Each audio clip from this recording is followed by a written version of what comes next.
Uses of tree sir, చెట్ల ఉపయోగాలు.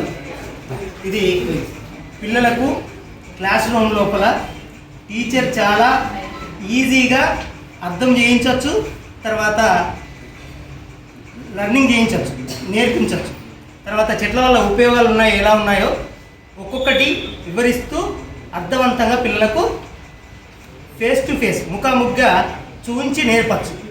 దాని సార్ చెట్లు గాలినిస్తాయి, వర్షాన్నిస్తాయి, నీరునిస్తుంది, మెల్లగా వరద నేల కోతను అరికడుతుంది, ఔషధాలను ఇస్తాయి, పక్షులకు జంతువులకు నివాసాలుగా ఉపయోగపడతాయి, చెట్లు నీడనిస్తాయి, చెట్లు ఫర్నిచర్ అంటే ఇంటికి కావలసిన వస్తువులు తయారు చేసుకోవడానికి కల్పనిస్తుంది.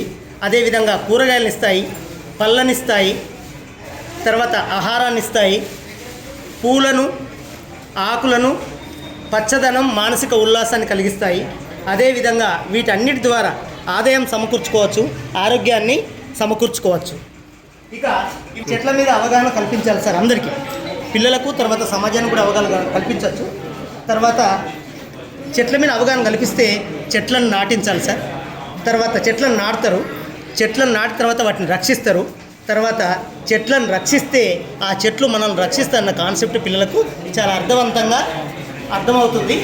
కాబట్టి ఒకవేళ చెట్లను నాటడానికి పిల్లలు నేర్చుకున్న తర్వాత వాళ్ళు ఈ విధంగా స్లోగన్స్ తయారు చేస్తారు సార్.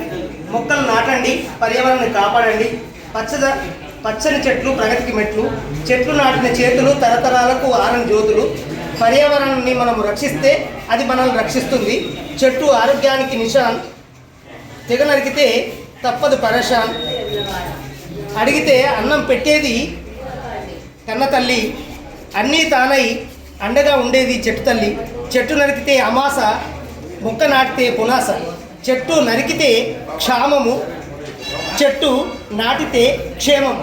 కాబట్టి ఒకవేళ చెట్లను నాటకపోతే చివరికి ఏమవుతుందంటే ఈ విధంగా ఎడారిగా మారిపోతుంది.